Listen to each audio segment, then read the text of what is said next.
ذلك الكتاب لا ريب فيه هدى للمتقين اعوذ باللہ من الشیطان الرجیم بسم اللہ الرحمن الرحیم رب اشرح لی صدری ویسر لی امری واحلل عقدۃ من لسانی یفقہوا قولی ربی زدنی علما اللہم فقہنا فی الدین۔ آج انشاءاللہ ہم سورہ بقرہ کی آیت نمبر 267 سے سٹارٹ کریں گے، اور جیسا کہ اس میں پہلے کل جو ہم آیات دیکھ رہے تھے اس میں انفاق فی سبیل اللہ کا ٹاپک چل رہا تھا، آج بھی اسی سے ہی آگے ریلیٹڈ ہے،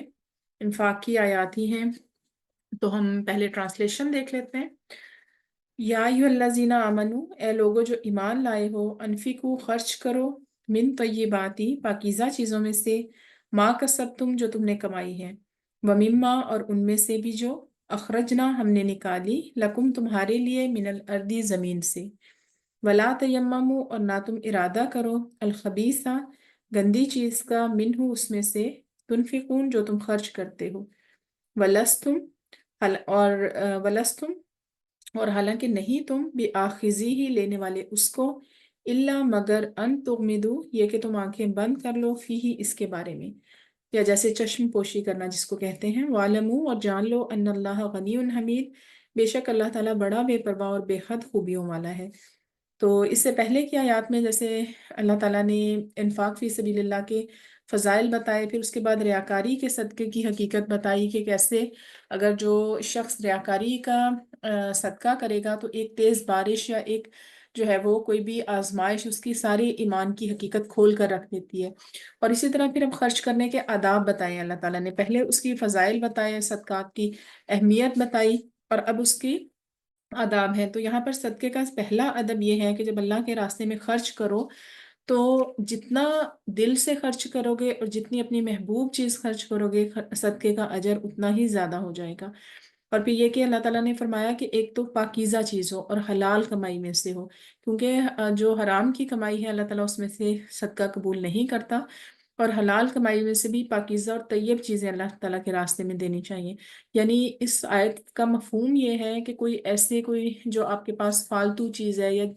اب استعمال کے قابل نہیں رہی تو اب آپ اس کو صدقہ کر دیں، تو یہ پھر ایک کوئی مطلب پسندیدہ چیز نہیں ہے۔ تو یہ آیت ایک تو ہوتا ہے کہ آیت کا شان نزول کے کسی خاص واقعے کے سلسلے میں نازل ہوتی ہے، اور اوور آل جو حکم ہوتا ہے وہ پوری انسانیت کے لیے ہوتا ہے۔ تو یہاں پر کیا واقعہ ہوا تھا کہ مسجد نبوی میں ایسا ہوتا تھا کہ اس زمانے میں غربت بہت زیادہ تھی، جیسے اصحاب صفہ تھے، وہ صرف اللہ تعالیٰ کا دین سیکھنے کے لیے مسجد میں ہی رہتے تھے، اور ان کے لیے ایک الگ سے چبوترا تھا، اور ایسے لوگ جو تھے وہ روزگار کے کاموں میں مصروف نہیں ہوتے تھے، یعنی اپنا دن رات اللہ تعالیٰ کے دین کے لیے صرف کر دیتے تھے۔ تو پھر یہ کچھ ایسے لوگ جو مہاجرین تھے، مکہ سے ہجرت کر کے آئے تھے، وہ بھی بہت زیادہ غریب تھے۔ تو ایسے لوگ جن کو اللہ تعالیٰ نے مال و دولت دیا تھا، یا انصار کے ایسے لوگ جن کے پاس کھجوروں کے باغات تھے، وہ کیا کرتے تھے کہ اپنے کھجوروں کے جو بڑے بڑے جیسے خوشے ہوتے ہیں وہ لا کے نا مسجد میں گچھے لٹکا دیتے تھے، تاکہ جو بھی نماز پڑھنے کے لیے آئیں یا غریب مہاجرین جو ہے ان کو کھا سکیں۔ لیکن پھر کچھ لوگوں نے ایسا کیا کہ مطلب ان میں ایسی جو تھوڑی ناقص کھجوریں ہیں وہ بھی لا کے لٹکانا شروع کر دی۔ تو پھر یہاں پر اللہ تعالیٰ نے ان کو تنبیہ فرمائی ہے کہ اگر دینا ہے تو اچھے طریقے سے، اچھی نیت سے اور اچھا مال دو۔ اور پھر اس کے بعد یہ ہے کہ پاکیزہ چیزیں جو تم نے کمائی ہیں، یعنی اپنی جو اللہ تعالیٰ نے تم نے جو کمایا ہے، اللہ تعالیٰ نے تمہیں توفیق دی ہے، پھر اس میں سے پاک مال اللہ تعالیٰ کے راستے میں خرچ کرو۔ اور وَمِمَّا أَخْرَجْنَا لَكُمْ اور جو ہم نے نکالی ہیں تمہارے لیے زمین سے، یعنی یہاں پر نباتات کا ذکر ہو رہا ہے، یا پھر جیسے معدنیات وغیرہ ہیں جو زمین سے نکلتی ہیں، یہ چیزیں بھی انسان کے لیے حلال رزق ہیں۔ تو اللہ تعالیٰ نے فرمایا کہ صدقہ جو ہے وہ ہر قسم کے مال میں سے کیا جا سکتا ہے، چاہے وہ اپنے زراعت سے کمایا، چاہے وہ اپنی کسی تجارت سے کمایا، لیکن شرط یہ ہے کہ حلال اور پاک کمائی میں سے ہو۔ آگے فرمایا کہ ولا تیمم الخبیثہ، اور یعنی تم ایسا ارادہ نہ کرو کہ گندی چیز دینے کا، بری چیز دینے کا، یا بالکل ایسی کوئی گلی سڑی چیز دینے کا، کہ اگر تمہیں خود کبھی لینی پڑ جائے، تم اگر ضرورت مند ہو، تمہیں خود وہ کوئی چیز دے تو تم اس کو بالکل قبول نہ کرو۔ لیکن یہ ہے کہ جس کو آپ دے رہے ہیں وہ تو مجبور ہے، اس طرح کی حالت میں ہے کہ ہو سکتا ہے کہ وہ صدقے کو قبول کر لے، لیکن اللہ تعالیٰ اس چیز کو پسند نہیں فرماتے، ٹھیک ہے۔ اور پھر یہ ہے کہ سیدنا ابن عباس رضی اللہ تعالیٰ عنہ فرماتے ہیں کہ اگر تمہارا کسی پر کوئی حق ہو اور وہ اس سے جتنا تمہارا حق بنتا ہے کم لے کر آئے، تو پھر تم اسے کم سمجھتے ہوئے نہیں لوگے، خود تو یعنی اسے ناقص قرار دے دو گے، لیکن یہ کہ دوسروں کے ساتھ تم ایسا ہی کرتے ہو۔ تو یہاں پر اس آیت میں ہمیں یہ سبق ملتا ہے کہ جس چیز کو آپ خود پسند ہی نہ کرتے اس کو دوسروں کے لیے بھی پسند نہ کریں۔ جیسے ایک حدیث سے پتہ چلتا ہے کہ تم میں سے مومن وہ ہے کہ اپنے بھائی کے لیے بھی وہی پسند کرے کہ جو اپنے لیے پسند کرتا ہے۔ اور پھر اس سے آگے اللہ تعالیٰ نے فرمایا کہ وَاعْلَمُوا، اور جان لو، ان اللہ غنی حمید، اللہ تعالیٰ غنی ہے، اسے تمہارے صدقات یا مال کی ضرورت نہیں ہے۔ چاہے وہ تم بہترین مال خرچ کرو تو وہ بھی تمہارے ذریعے بندوں کو ہی دیا جائے گا، لیکن وہ تمہارے اپنے اجر کے حساب سے زیادہ ہوگا اور تمہاری آخرت کے لحاظ سے وہ تمہارے لیے زیادہ فائدہ مند ہوگا۔ حمید، وہ بہت خوبیوں والا ہے۔ اور پھر یہ ہے کہ اللہ تعالیٰ نے یعنی جس کو مال دیا ہے اور جس کو اس قابل بنایا، یہ توفیق دی ہے کہ اس کے ذریعے کسی انسان کی ضرورت پوری ہو رہی ہے، تو یہ اسی انسان کے لیے فائدے کی بات ہے کہ اللہ تعالیٰ نے اس کو اس قابل بنایا ہے۔ اور اللہ تعالیٰ غنی ہے، یعنی اللہ تعالیٰ کی جو آم، اس کے خزانوں میں کوئی کمی نہیں ہے، وہ اپنے بندوں کو خود بھی عطا کر سکتا ہے، لیکن یہ ہے کہ اللہ تعالیٰ نے کچھ لوگوں کو دے کر آزمایا اور کچھ لوگوں کو کم دے کر آزمایا ہے۔ تو یعنی جس کو زیادہ دیا ہے اللہ تعالیٰ نے، اس کے مال میں دوسروں کا بھی حق رکھا ہے۔ جیسے اللہ تعالیٰ نے مختلف آیات میں بیان فرمایا کہ تمہارا مال جو ہے اس میں تمہارے رشتہ داروں کا بھی حق ہے، تمہارے والدین کا، قرابت داروں کا، پھر مسکینوں کا بتایا، پھر یتیموں کا بتایا، یعنی یہ کہ تم ان سب کا جو ہے وہ حق یاد رکھو۔ اور پھر یہ کہ اللہ تعالیٰ پسند فرماتے ہیں خرچ کرنے والے کو۔ جیسے ہمیں ایک حدیث سے پتہ چلتا ہے کہ نبی کریم صلی اللہ علیہ وآلہ وسلم نے فرمایا کہ کوئی دن ایسا نہیں جاتا کہ جب بندے صبح اٹھتے ہیں تو دو فرشتے آسمان سے اترتے ہیں، وہ کہتے ہیں کہ اللہ خرچ کرنے والوں کو زیادہ دے، اور دوسرا کہتا ہے کہ جو بخیل ہے یعنی جو مال نہیں خرچ کرتا اس کے مال کو تلف کر دے یا ضائع کر دے۔ تو نیکسٹ آگے ہم دیکھتے ہیں کہ اس طرح کا رویہ انسان اختیار کیوں کرتا ہے، یعنی جو گلا سڑا مال ہے یا پھر یہ کہ ناقص مال دینے کا ارادہ کیوں کرتا ہے، اس رویے کی وجہ کیا ہے؟ الشیطان یعیدکم، شیطان جو ہے وہ تم سے وعدہ کرتا ہے یا تمہیں خوف دلاتا ہے الفقر، مفلسی کا، وَيَأْمُرُكُمْ، اور تمہیں حکم دیتا ہے بالفحشاء، شرمناک کام کا۔ تو یہاں پر فحشاء سے کیا مراد ہے؟ یہاں پر بخل کرنا یا مال کو بچا بچا کر رکھنا، اسے یہاں پر شرمناک کام کہا گیا ہے یا فحش کام کہا گیا ہے۔ وَاللَّهُ يَعِدُكُمْ، اور اس کے مقابلے میں اللہ تعالیٰ تم سے وعدہ کرتا ہے مغفرت کا،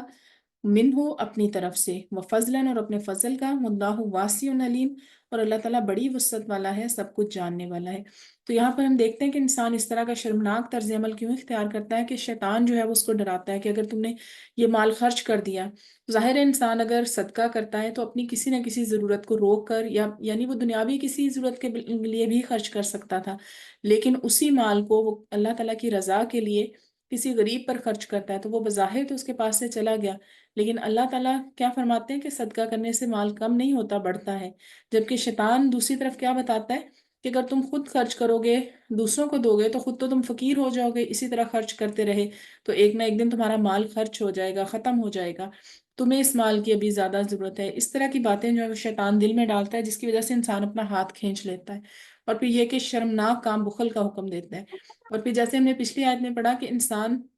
دوسروں کو دکھانے کے لیے یا پھر یہ کہ ایک اپنی تسکین کے لیے کہ میں چلو کچھ نہ کچھ خرچ کر رہا ہوں، کچھ نہ ہونے سے تو بہتر ہی ہے، پھر ایسا ردی مال دیکھنا شروع کر دیتا ہے کہ جس کو دینے سے بھی اس کے مال میں کوئی کمی نہیں آئے گی، یا اس کے گھر میں یا اس کی کسی طرح سے اس کو کوئی فرق نہیں پڑے گا، تو وہ چیزیں وہ اٹھا کر دے دیتا ہے۔ تو اللہ تعالیٰ کیا فرماتے ہیں کہ یأمرکم بالفحشاء، اس طرح کی بدکاریوں کی، اس طرح کی بے حیائی کی ترکیبیں جو ہے وہ شیطان سجھاتا ہے کہ اس طرح سے کرو۔ اور پھر یہ ہے کہ الفحشاء سے مراد یہاں پر جو دیا گیا خاص طور پہ اس آیت میں وہ ہے زکوٰۃ اور صدقات میں بخل۔ زکوٰۃ جو ہے وہ یعنی صدقات تو نفلی صدقات ہے نا، کہ اگر کوئی زیادہ کرنا چاہے زیادہ کرے اور کم کرنا چاہے کم کرے، لیکن زکوٰۃ تو ایسا فرض، ایک فریضہ ہے کہ جس کو ہر صورت میں ادا کرنا ہی ہے صاحب نصاب نے۔ تو شیطان یہاں پر دھوکہ دیتا ہے، وہ یہاں پر کیا کرتا ہے کہ ان کو جھوٹی امیدیں دلاتا ہے، اور پھر یہ کہ اس کے مقابلے میں اللہ تعالیٰ نے کیا فرمایا کہ اللہ تعالیٰ اپنی طرف سے بخشش اور فضل کا وعدہ فرماتا ہے۔ یعنی فضل سے مراد یہاں پر یہ ہے کہ اللہ تعالیٰ صدقہ کرنے والے کے مال میں اضافہ کرتا ہے۔ بظاہر تو ہمیں وہ مال کم ہوتا ہوا نظر آتا ہے، لیکن اس مال میں ایسی برکت ہوتی ہے کہ وہ تھوڑا سا مال ہی پوری فیملی کے لیے کافی ہو جاتا ہے، یا پھر یہ کہ اس انسان کے کی اس سے بہت زیادہ ضرورتیں پوری ہو جاتی ہیں۔ اور پھر یہ اللہ تعالیٰ کا بخشش اور اللہ تعالیٰ کے فضل کا وعدہ ہے۔ اور پھر یہ کہ دنیا میں ہی صرف ہم دیکھتے ہیں حدیث سے کہ دنیا میں ہی صرف اس کا فائدہ نہیں ہوتا، کہ جیسے صدقہ بلاؤں کو ٹالتا ہے، کوئی بیماری ہے تو اس کا علاج صدقے سے کریں، اگر یعنی کوئی ایسی مصیبت ہے تو ہمیں بتایا گیا کہ اس کا علاج آپ صدقے سے کریں، بلکہ آخرت میں تو اس کا اجر اتنا زیادہ ہے کہ اللہ تعالیٰ نے فرمایا کہ 700 گنا یا اس سے بھی زیادہ کہیں بڑھا سکتا ہے۔ تو یہ سب اللہ تعالیٰ کے فضل کے وعدے ہیں کہ جو اس دنیا میں بھی ہیں اور آخرت میں بھی ہیں۔ واللہ واسع علیم، اور اللہ تعالیٰ اپنی وسعت کا یہاں پر شعور دلاتے ہیں کہ اس کے خزانوں میں کوئی کمی نہیں۔ اس سے پچھلی آیت میں ہم نے پڑھا کہ اللہ تعالیٰ غنی ہے، اس کے خزانے اتنے وسیع ہیں کہ اس کو ضرورت نہیں ہے کہ انسان خرچ کرے، لیکن یہ انسان کی بخشش کے بہانے ہی ہیں۔ جیسے ہم دیکھتے ہیں نا یہاں پر یہ ہے کہ اللہ تعالیٰ مغفرت کا وعدہ کرتا ہے اپنے فضل کا، تو یہ انسان کی بخشش کے بہانے ہیں کہ جو اللہ تعالیٰ نے انسان کو دیے ہیں کہ ایک پائی بھی خرچ کرو، ایک کھجور کا ٹکڑا خرچ کرو اور اس کے بدلے یہ ہے کہ جہنم کی آگ سے بچ جاؤ۔ تو دیکھیں کتنا کم خرچ ہے اور اس کا فضل کتنا زیادہ ہے کہ اس کو پہاڑ کے برابر کر دیتا ہے اس چھوٹے سے صدقے کو بھی۔ اور علیم ہر چیز جاننے والا ہے، یعنی اللہ تعالیٰ نیت کو بھی جانتا ہے۔ اور پھر جیسے اس سے پچھلی آیت میں ہم نے پڑھا کہ انسان جو ہے وہ شیطان اس کو بخل سے ڈراتا ہے، جس کی وجہ سے وہ بری نیت سے صدقہ کرتا ہے۔ تو اللہ تعالیٰ ہر چیز کو جاننے والا ہے۔ اور پھر اگلی آیت میں ہم دیکھتے ہیں کہ یؤتی الحکمۃ من یشاء، وہ جس کو چاہتا ہے حکمت عطا کرتا ہے۔ ومن یؤت الحکمۃ، اور جس کو حکمت عطا کی گئی، فقد اوتیا، تو یقیناً اس کو دی گئی، خیرن کثیرہ، بہت بڑی بھلائی۔ وما یذکر، اور اور نصیحت حاصل کر اور نہیں نصیحت حاصل کرتے الا مگر اولو الالباب، صرف عقل مند ہی۔ تو یہاں پر اللہ تعالیٰ نے یہ فرمایا ہے کہ یہ جو ہر چیز کا یہ جو شعور ہے نا اللہ تعالیٰ کے راستے میں خرچ کرنے کا، اور پھر یہ کہ انسان ہمیشہ دنیا میں خرچ کرتا ہے کسی نہ کسی فائدے کی امید پہ، تو جو اہل ایمان ہیں وہ خرچ کرتے ہیں اللہ تعالیٰ سے اجر کی امید پہ، اور ان کو پتہ ہے کہ بظاہر تو نظر نہیں آ رہا، لیکن ان کا ایمان یہ ہے کہ آخرت میں اس کا اجر جو ہے وہ کئی گنا بڑھا کر ملے گا۔ تو یہ حکمت جو ہے وہ اللہ تعالیٰ جس کو چاہتا ہے عطا کرتا ہے۔ اور یہاں پر حکمت سے مراد جو ہے وہ قرآن کا علم بھی ہے، پھر اس کے بعد اللہ تعالیٰ کا خوف بھی ہے، یا پھر یہ کہ جیسے حلال اور حرام کی پہچان بھی ہے، یہ سب چیزیں حکمت میں آ جاتی ہیں۔ اور یہ اللہ تعالیٰ کا بہت بڑا فضل ہوتا ہے کہ جو اللہ تعالیٰ جسے بھی چاہتا ہے حکمت عطا کرتا ہے۔ نبی کریم صلی اللہ علیہ وآلہ وسلم پر یعنی ایک تو وحی نازل کی گئی کہ ایسی وحی کہ جس کی تلاوت کی جاتی تھی قرآن پاک کی صورت میں، اس کے علاوہ جو حکمت آپ صلی اللہ علیہ وآلہ وسلم پر نازل کی گئی اس کا ہمیں بہت زیادہ اس کی ہمیں احادیث سے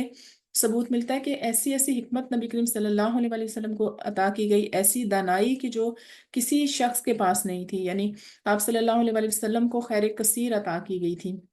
اور اسی طرح عام انسانوں میں بھی جس کو اللہ تعالیٰ نفع مند علم عطا کر دے، پھر اس علم پر عمل کرنے کی توفیق عطا کر دے، تو اوتیا خیرن کثیرہ، اسے بہت بڑی خیر دی گئی، کیونکہ یہ ایسی دولت ہے کہ جو انسان اپنی محنت سے حاصل نہیں کر سکتا۔ اس کے لیے دعا کر سکتا ہے، اس کے لیے کوشش کر سکتا ہے، لیکن جب تک اللہ تعالیٰ نہ چاہے تو کسی انسان کو جو ہے وہ حکمت نہیں دی جاتی۔ اور حکمت کا تعلق دیکھا جائے تو یہ اپنی ذاتی کوشش سے بھی کم ہوتا ہے۔ ہم کئی دفعہ دیکھتے ہیں کہ کئی ایسے لوگ ہوتے ہیں کہ بہت دنیاوی لحاظ سے ان پڑھ ہوتے ہیں، دنیاوی لحاظ سے انہوں نے اتنی تعلیم حاصل نہیں کی ہوتی، لیکن وہ ایسی ایسی حکمت کی باتیں کرتے ہیں، ایسے ایسے مطلب ان کو زندگی کے تجربات ہوتے ہیں کہ آپ حیران رہ جاتے ہیں۔ تو یہ اللہ تعالیٰ کی طرف سے عطا کی گئی حکمت ہوتی ہے کہ جو لوگوں کو جیسے ایک ان کی نیچر میں رکھ دی جاتی ہے۔ وما یذکر، نہیں نصیحت حاصل کرتے اس سے سوائے عقل مند، یعنی جو قرآن وحی کی تعلیمات ہیں یا حلال حرام کا علم ہے یا پھر انبیاء کی جتنی بھی تعلیمات ہیں، اس سے نصیحت کون حاصل کرتا ہے؟ کہ جو نصیحت حاصل کرنا چاہتا ہے، جو اہل عقل ہے۔ ادروائز یہی واقعات، یہی حکمت کی باتیں جو ہیں وہ پڑھ کے جاہلوں کو بھی سنائی جاتی ہیں، لیکن وہ ان سے ایسے گزر جاتے ہیں کہ جیسے انہوں نے کچھ سنا ہی نہیں۔ تو اللہ تعالیٰ کا بہت بڑا فضل ہے کہ اللہ تعالیٰ جس کو بھی حکمت عطا کریں۔ پھر آگے انفاق فی سبیل اللہ کی بات ہو رہی ہے کہ وما انفقتم من نفقۃ، اور جو بھی تم کوئی خرچ کرو گے، او نذرتم من نذر، یا جو بھی کوئی تم نظر مانو گے، فإن اللہ یعلم، تو بے شک اللہ تعالیٰ اس کو جانتا ہے، وما للظالمین من انصار، اور ظالموں کا کوئی مددگار نہیں۔ تو یہاں پر پہلے زکوٰۃ اور خیرات کی بات ہو رہی تھی، اور اب خرچ کرنے کا ایک اور بھی طریقہ ہے نظر ماننا۔ نظر ماننے سے مراد یہ ہے کہ انسان اگر کوئی اس طرح کی نیت کر لے کہ اگر میرا یہ کام ہو جائے تو میں اتنا خرچ کروں گا، یا میں اتنی خیرات کروں گا، یا نوافل کی بھی نظر مانی جا سکتی ہے یا کچھ بھی، لیکن یہ کہ جو حلال چیزیں ہیں نا، جس طرح سے خرچ کرنے کی یا نظر جو ہے وہ غیر اللہ کے لیے کبھی نہیں ماننی چاہیے، اور اس طرح کے کوئی گناہ کے کام کی نظر نہیں ماننی چاہیے، جس کو منت ماننا بھی کہا جاتا ہے نا۔ تو پھر یہ ہے کہ جو انسان اپنے اوپر واجب کر لیتا ہے وہ چیز، یعنی اللہ تعالیٰ کی طرف سے تو وہ صدقہ یا وہ نفل یا پھر وہ خیرات واجب نہیں تھی، لیکن انسان نے کسی کام ہونے کی صورت میں اس کو اپنے اوپر واجب کر لیا، تو پھر اس کو پورا کرنا لازمی ہو جاتا ہے، کیونکہ اللہ تعالیٰ جانتے ہیں، وہ آپ کسی انسان کے سامنے نہ بھی کہیں، دل میں نیت کریں، تو اللہ تعالیٰ جانتے ہیں کہ آپ نے کیا نظر مانی۔ تو یہاں پر اللہ تعالیٰ فرما رہے ہیں کہ جو بھی آپ خرچ کریں، چاہے وہ نظر کی صورت میں ہو یا پھر وہ خرچ کی صورت میں ہو، تو اللہ تعالیٰ اس کو جانتے ہیں کہ آپ نے کس نیت سے یہ عمل کیا ہے۔ اگر تو وہ اللہ تعالیٰ کی رضا کے لیے، اور پھر یہ کہ وہ نظر بھی نبی کریم صلی اللہ علیہ وسلم کی سنت کے مطابق، یعنی کسی نیک کام کی ہے۔ نظر مان سکتے ہیں، لیکن بہت زیادہ بات بات پہ نظریں ماننا یہ بھی پسندیدہ نہیں ہے، لیکن کسی نیک کام کی جو ہے وہ حلال اور جائز کام کی نظر مانی جا سکتی ہے، اس میں کوئی حرج نہیں ہے۔ لیکن جو اللہ کے سوا کسی اور کے لیے مانی جائے، اور یا پھر ایسے جیسے فالس کام، عجیب سے کام جس کا کوئی فائدہ نہیں ہوتا، جیسے لوگ کہتے ہیں کہ اچھا یہ اگر مطلب ہم اس مزار پہ جا کے یہ کریں گے اور اس طرح سے کریں گے، پھر اس کے بعد کبھی ہوتا ہے کہ سر نہیں منڈوائیں گے، اس طرح کی نظریں ماننا جو ہے نا، نہ تو یہ شریعت میں ہے اور نہ ہی ان کا کوئی فائدہ ہے۔ اور وما للظالمین من انصار، اللہ تعالیٰ فرماتے ہیں کہ ظالموں کا کوئی مددگار نہیں ہے، یعنی ایسے ظالم لوگ جو دین کو جھٹلائیں یا پھر ایسے کام کریں کہ جو دین میں مطلب شریعت میں نہیں بتائے گئے، تو پھر یہ ظلم ہے۔ یا ایسی جگہ پر خرچ کرنا کہ جو یہاں جیسے خرچ کرنے کا ٹاپک چل رہا ہے نا، تو خرچ کرنا ہے ایسی جگہ پر کہ جو اللہ تعالیٰ کے بتائے ہوئے طریقے کے مطابق نہیں ہے، نبی کریم صلی اللہ علیہ وسلم کے عمل کے مطابق نہیں ہے، تو یہ ظلم میں آ جاتا ہے۔ اور جیسے جو اس طرح کی نظریں ہیں نا، اس سے کچھ بھی فائدہ نہیں ہوتا، جیسے نبی کریم صلی اللہ علیہ وسلم نے فرمایا کہ نظر جو ہے وہ کوئی اتنا فائدہ نہیں دیتی، جو تقدیری امور ہیں، یعنی جو تقدیر لکھ دی گئی ہے، اس میں کوئی فائدہ نہیں دیتی، لیکن صرف اتنا ہوتا ہے کہ بخیل کا مال نکل جاتا ہے۔ تو یعنی جو نہیں خرچ کرتا وہ بھی، ہم دیکھیں نا کہ اگر آج کل کے معاشرے میں اگر انسان جو ہے وہ الٹی سیدھی چیزوں پہ زیادہ خرچ کرتے ہیں، جیسے بہت کوئی غریب فیملی ہے، اگر وہ ویسے صدقہ نہیں کریں گے لیکن اپنی کسی حاجت کے لیے کسی پیر وغیرہ کے پاس جائیں گے، تو وہ آپ کو چاہے کوئی 2 کالے بکرے کہہ دے، تو آپ کسی نہ کسی طرح ارینج کر کے وہ لوگ ویسے وہاں پر خرچ کرتے ہیں۔ تو اللہ تعالیٰ کے نبی نے فرمایا کہ اس کا کوئی فائدہ نہیں ہوتا، سوائے اس کے کہ وہ آپ کا مال جو ہے وہ نکل جاتا ہے، جو آپ نے کسی صورت میں اللہ کے راستے میں نہیں خرچ کرنا تھا، وہ آپ نے اس طرح کی غلط نظر کی صورت کر دیا۔ اگلی آیت میں ہے ان تبدو الصدقاتی، اگر تم صدقات کو ظاہر کرو، فنی اما ہیا، تو یہ تمہارے لیے بہتر ہے، کیا ہی اچھا ہے، وہ ان تخفوها، اور تو اگر تم انہیں چھپاؤ، وتؤتوها الفقراء، اور انہیں تم ضرورت مندوں کو دو، فہو خیر لکم، تو وہ تمہارے لیے زیادہ بہتر ہے، ویکفر عنکم من سیئاتکم، اور اللہ تعالیٰ اس سے تمہاری کچھ برائیاں دور کر دے گا، واللہ بما تعملون خبیر، اور اللہ تعالیٰ اس چیز سے جو تم کرتے ہو پوری طرح باخبر ہے۔ تو یہاں پر یعنی اس آیت کا بھی ایک خاص شان نزول ہے، یعنی ایک دفعہ حضرت ابو بکر صدیق رضی اللہ تعالیٰ عنہ اور حضرت عمر فاروق رضی اللہ تعالیٰ عنہ جو تھے، وہ نبی کریم صلی اللہ علیہ وآلہ وسلم کے پاس اپنا مال لے کر آئے۔ تو سیدنا عمر رضی اللہ تعالیٰ عنہ نے سوچا کہ آج تو میں حضرت ابو بکر سے بڑھ جاؤں گا، اور سارا اپنا یعنی آدھا مال وہ لے آئے۔ تو جب حضرت ابو بکر صدیق رضی اللہ تعالیٰ عنہ کو دیکھا، تو ان کے پاس جتنا مال تھا وہ سب کا سب لے آئے۔ تو آپ صلی اللہ علیہ وآلہ وسلم نے پوچھا کہ اپنے گھر والوں کے لیے کیا چھوڑ کر آئے ہو؟ تو انہوں نے کہا کہ میں اللہ اور اس کا رسول میرے لیے، ان کے لیے کافی ہے۔ تو پھر یہ کہ حضرت عمر رضی اللہ تعالیٰ عنہ یہ سن کر رونے لگے، انہوں نے کہا کہ میں نیکی کے کسی کام میں ابو بکر صدیق سے آگے نہیں بڑھ سکتا۔ تو یہاں پر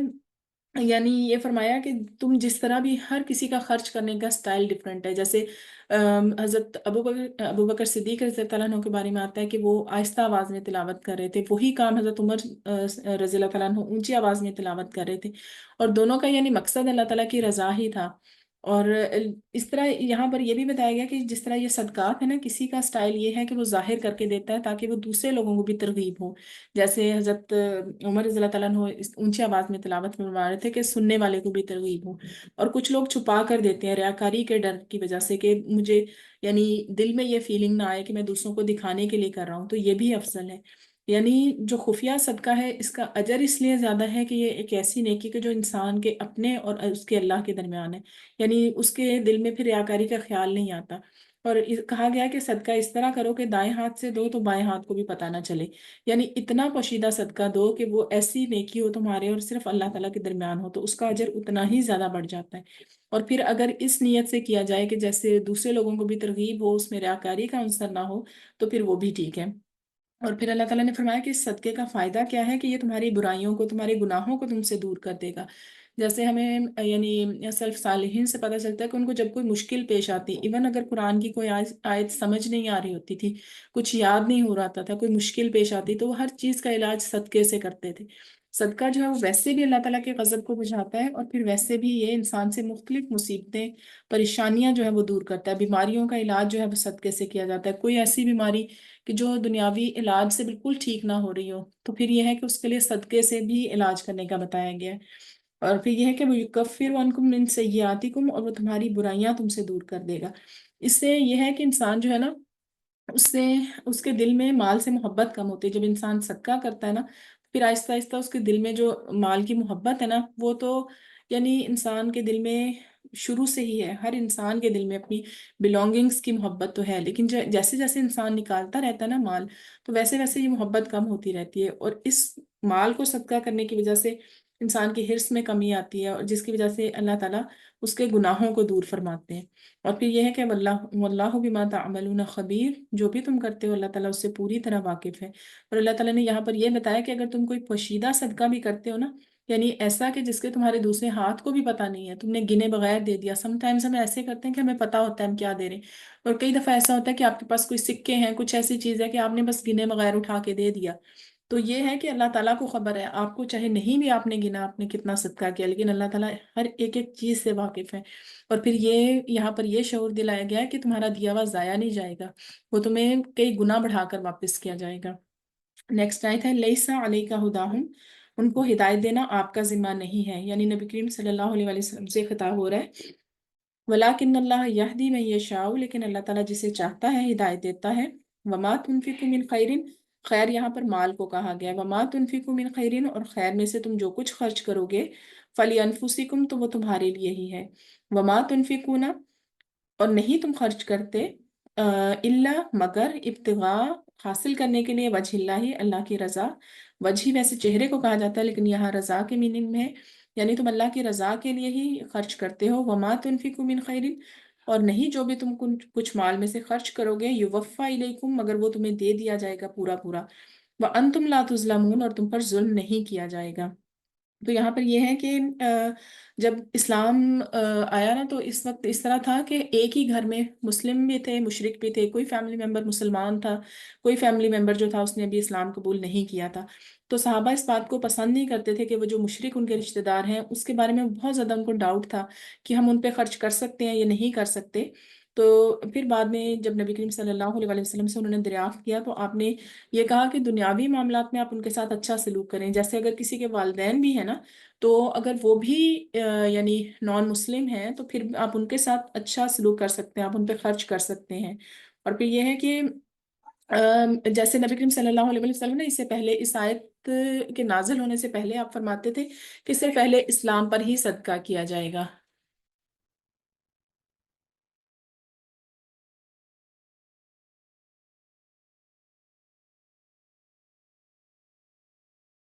سوری، جی، نبی کریم صلی اللہ علیہ وسلم اس سے پہلے یہ فرماتے تھے کہ صرف اہل اسلام پر ہی صدقہ کیا جائے گا۔ تو اللہ تعالیٰ نے فرمایا کہ صدقہ جو ہے وہ لیسا علیک ہداہم، یعنی ان کو ہدایت دینا آپ کی ذمہ داری نہیں ہے، کسی بھی شخص کی ذمہ داری نہیں ہے کہ کسی کو زبردستی اسلام قبول کروائے۔ تمہارے حق میں کیا ہے کہ تم ان کے ساتھ اچھا سلوک کرو، صلہ رحمی کرو۔ ولیکن اللہ یہدی من یشاء، اور اللہ تعالیٰ جسے چاہتا ہے ہدایت دیتا ہے، یعنی نبی کریم صلی اللہ علیہ وسلم بھی آپ بشیر ہیں اور نذیر ہیں۔ آپ کا جو کام ہے وہ صرف پیغام پہنچا دینا ہے، لیکن آپ کا یعنی یہ ذمہ نہیں ہے کہ آپ کسی کو زبردستی اسلام قبول کروائیں۔ اسی طرح بہت سے ایسے صحابیات کے صحابہ کے واقعات ہمیں ملتے ہیں کہ جن کے والدین، کسی کے والد، کسی کی والدہ، کسی کے جو تھے بہن بھائی، وہ نان مسلم تھے، تو آپ صلی اللہ علیہ وسلم نے ان کو اجازت دی کہ آپ ان پر خرچ کر سکتے ہیں۔ وما تنفقوا من خیر، اور جو بھی کچھ تم خرچ کرو گے وہ تمہارے لیے بہتر ہے۔ اس سے فرق نہیں پڑتا کہ وہ کافر ہے یا نان مسلم ہے یا پھر یہ کہ کچھ بھی، لیکن اگر تم تو خرچ کرے ہو اللہ کی رضا کے لیے تو اس کا فائدہ تمہیں ضرور ہوگا، کیونکہ تمہارا جو خرچ کرنے کا مقصد ہے وہ اللہ کی رضا ہی ہے۔ پھر آپ صلی اللہ علیہ وآلہ وسلم نے فرمایا کہ رضائے الہی کی خاطر تم جو بھی خرچ کرو گے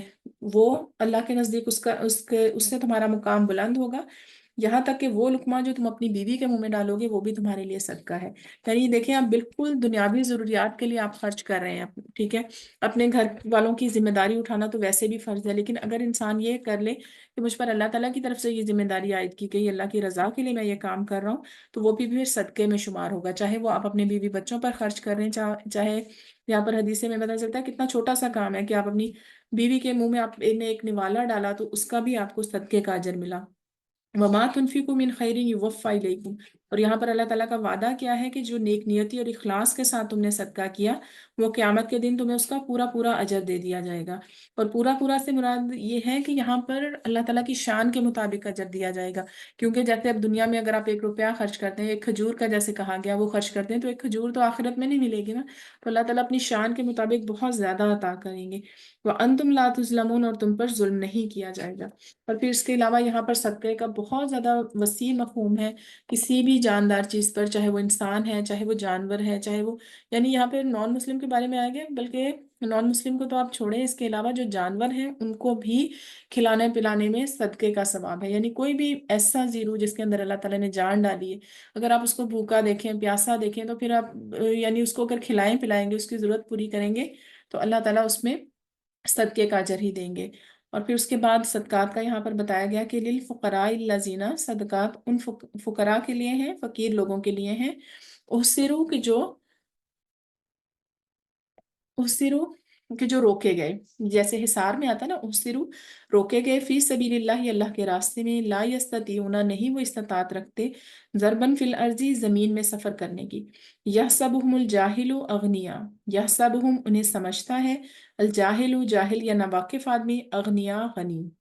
یا مالدار، من التعفف کیونکہ وہ سوال سے بچتے ہیں، تعریفہم بسیماہم، آپ انہیں ان کے چہرے سے پہچان لیں گے،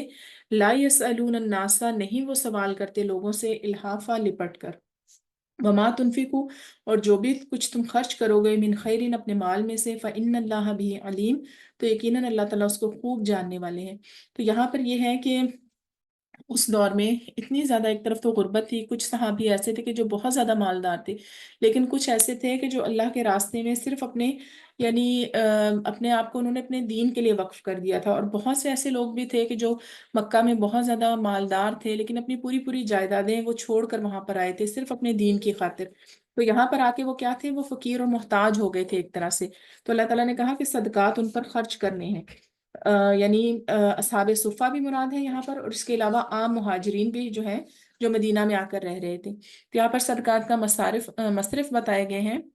کہ ایسے لوگ جو ہے نا ان میں بہت زیادہ خودداری ہوتی ہے، جیسے کچھ لوگ ایسے ہیں کہ جو، جیسے حضرت ابو ہریرہ کے بارے میں آتا ہے کہ ایک دفعہ وہ بہت زیادہ مطلب بھوک کے عالم میں وہ حضرت عمر کے پاس گئے، اور پھر انہوں نے کسی آیت کا مطلب پوچھا، تو حضرت عمر رضی اللہ تعالیٰ عنہ نے ان کو اس آیت کا مطلب بتایا اور چلے گئے، اصل میں مطلب وہ اتنے زیادہ اتنا زیادہ بھوک سے برا حال تھا ان کا کہ وہ سوچ رہے تھے کہ شاید یہ مجھے کھانے کی دعوت دیں گے۔ اسی طرح پھر حضرت ابوبکر صدیق کے پاس گئے تو انہوں نے بھی ان کو مطلب بتا دیا لیکن وہ ان کی ضرورت نہیں سمجھ سکے، تو حضرت ابو ہریرہ رضی اللہ تعالیٰ عنہ زمین پر یعنی گر گئے، ایک طرح سے بے ہوش ہو گئے بھوک کی وجہ سے، تو نبی کریم صلی اللہ علیہ وآلہ وسلم وہاں سے گزرے، تو پھر آپ صلی اللہ علیہ وسلم نے ان کو اٹھایا اور ساتھ لے کر گئے، اور پھر مطلب ان کو دودھ کا ایک پیالہ پیش کیا اور پھر انہوں نے پیٹ بھر کر پیا، تو یعنی ہر کوئی نہیں سمجھ سکتا، ناواقف آدمی یعنی یہ سمجھے گا کہ شاید یہ مالدار ہے، یا اپنی خودداری کی وجہ سے وہ اپنا بھرم ایسا قائم رکھتے ہیں کہ لوگ سمجھتے ہیں کہ ان کو ضرورت نہیں ہے، حالانکہ اللہ تعالیٰ فرماتے ہیں کہ وہ ایسے شخص ہیں کہ جو زمین میں سفر کرنے کی استطاعت نہیں رکھتے، یعنی زمین میں سفر کرنے سے مراد یہ ہے کہ اپنی معاش کے لیے، اپنی روزی کے لیے وہ ادھر ادھر سفر نہیں کر سکتے یا اس طرح کے کوئی کام نہیں کر سکتے کیونکہ کچھ صحابہ ایسے تھے کہ جن کے لیے پھر کام کرنا، تجارت کرنا بھی ضروری تھا، جیسے حضرت عمر اور ایک اور صحابی، ان کا نام میرے ذہن میں نہیں ہے، ان دونوں نے اپنی باری مقرر کی ہوئی تھی کہ ہم یعنی ایک دن ایک شخص تجارت کرے گا اور دوسرا شخص جو ہے وہ نبی کریم صلی اللہ علیہ وآلہ وسلم کی محفل میں موجود ہوگا، تاکہ نہ تو ہم دین کی کوئی بات، کوئی حدیث مس کریں، اور نہ ہی ہم اپنا جو ہے نا وہ روزی بھی کمانا جو ہے اس کو مس نہ کریں۔ تو اسی طرح کچھ لوگ ایسے تھے کہ جو حضرت ابو ہریرہ رضی اللہ تعالیٰ عنہ ہیں، ان کا اتنا بڑا کنٹریبیوشن ہے کہ وہ آپ صلی اللہ علیہ وآلہ وسلم کے ساتھ ہر وقت رہتے تھے، اسی لیے انہوں نے بہت زیادہ جو ہے وہ احادیث کو ہمارے تک پہنچائی ہیں۔ تو ایسے لوگ جو ہے نا کہ وہ پھر باقی سوسائٹی کی ذمہ داری بن جاتی ہے کہ اگر انہوں نے اپنے آپ کو دین کے لیے وقف کر دیا ہے تو پھر ان کو جو ہے وہ کسی طرح مطلب ان کی ضروریات پوری کریں، ان کا کھانا پینا جو ہے، کیونکہ آپ صلی اللہ علیہ وآلہ وسلم نے فرمایا کہ مسکین وہ نہیں ہے کہ جو ایک یا دو لقمے کے لیے در بدر پھرے، بلکہ مسکین وہ ہے جو مانگنے سے بچتا ہے، جو سوال سے بچتا ہے اور لوگوں سے لپٹ لپٹ کر نہیں مانگتا۔ تو تعریفہم بسیماہم، آپ کیسے ان کو سمجھ جائیں گے؟ کہ ان کے چہرے سے سمجھ جائیں گے، جیسے نبی کریم صلی اللہ علیہ وآلہ وسلم نے حضرت ابو ہریرہ کی حالت دیکھ کر سمجھ لیا کہ یہ بھوک سے بے حال ہے۔ تو اس وجہ سے اس طرح یعنی آپ ان کو چہروں سے پہچان لیں گے، وہ لوگوں سے لپٹ کر نہیں مانگتے، لیکن یہ صدقات کے حقدار لوگ ہیں۔ وما تنفقوا من خیر، اور جو بھی کچھ تم مال خرچ کرو گے، فإن اللہ بھی علیم، تو اللہ تعالیٰ اس کو جانتے ہیں، یعنی چاہے وہ اگر کوئی رات کی تاریکی میں بھی خرچ کر رہا ہے، یا پھر یہ کوئی بالکل دو آدمیوں کے درمیان ہی ہے، تو یہ بھی اللہ تعالیٰ اس کو جانتے ہیں۔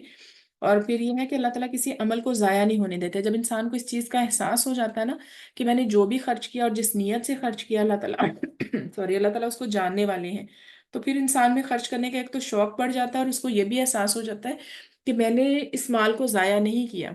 بظاہر تو وہ مال خرچ کرنا ہوتا ہے، لیکن جیسے ہم دیکھتے ہیں نا کہ اب ہم اپنے ایک بینک سے دوسرے بینک میں اگر ہم ٹرانسفر کرتے ہیں تو پھر ہم اس کو خرچ کرنا تو نہیں سمجھتے۔ تو صدقات کے معاملے میں بھی یہی مثال ہے کہ جو ہم یہاں کے اکاؤنٹ سے اپنے آخرت کے اکاؤنٹ میں ٹرانسفر کر رہے ہیں، تو انسان جب وہاں پر جائے گا نا تو پھر وہ دیکھے گا کہ اس نے اپنے آخرت کے اکاؤنٹ میں کتنا بھیجا ہوا ہے، جتنا زیادہ وہاں پر یعنی وہ ملٹی پلائی ہو کر ملے گا، تو اس وقت انسان کو اس کا احساس ہوگا۔ تو اسی لیے صدقات جو ہیں وہ اللہ تعالیٰ نے فرمایا کہ وہ خرچ کرنا نہیں ہے، وہ یہ سمجھو کہ وہ تمہارے لیے اللہ تعالیٰ کے پاس جمع ہو رہے ہیں۔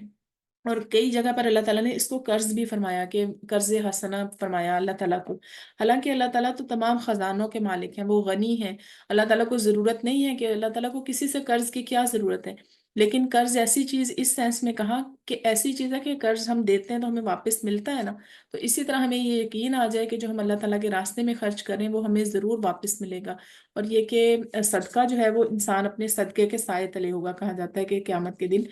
تو اللہ تعالیٰ ہمیں زیادہ سے زیادہ صدقہ کرنے کی توفیق عطا فرمائے۔ اور صدقہ جو ہے وہ صرف مال کا بھی ہو سکتا ہے، وقت کا بھی ہو سکتا ہے، اور پھر یہ کہ جیسے ایون اپنے پکے ہوئے کھانے میں سے اگر آپ کسی کے ساتھ شیئر کرتے ہیں، ایون آپ کوئی اچھی بات کسی کے ساتھ شیئر کرتے ہیں، یا آپ نے کچھ کہیں سنا وہ شیئر کرتے ہیں، اپنا علم شیئر کرتے ہیں، آپ کی کوئی اچھی بات ہو سکتا ہے کسی کے دل کو لگ جائے، تو یہ سب چیزیں صدقات میں آتی ہیں۔ سب چیز زیادہ کاؤنٹ کیا ہوتا ہے کہ آپ کی نیت کاؤنٹ ہوتی ہے، اور یہ کہ اللہ تعالیٰ کی رضا کے حصول کے لیے جو بھی کام کیا جائے وہ کاؤنٹ ہوتا ہے۔ تو الحمدللہ یہ ہمارا ٹاپک یہاں پر کمپلیٹ ہو گیا۔ اس سے آگے بھی انفاق کی آیتیں ہیں، اور یہ تقریباً اینڈ تک جو ہے نا یہ انفاق کی آیتیں ہی جائیں گی، اور ہم یہ دیکھتے ہیں کہ ایک ایک آیت پڑھنے سے کتنا انسان کے شوق میں اضافہ ہوتا ہے، اللہ تعالیٰ کے راستے میں خرچ کرنے کا ہمیں کتنا زیادہ اس میں شوق پیدا ہوتا ہے کہ ہمیں کتنا زیادہ اس میں اجر ملے گا۔ اور اللہ تعالیٰ ہمیں توفیق عطا فرمائے۔ آپ سبحانک اللہم و بحمدک، نشہد ان لا الہ الا انت، نستغفرک و نتوب الیک۔ السلام علیکم ورحمۃ اللہ وبرکاتہ۔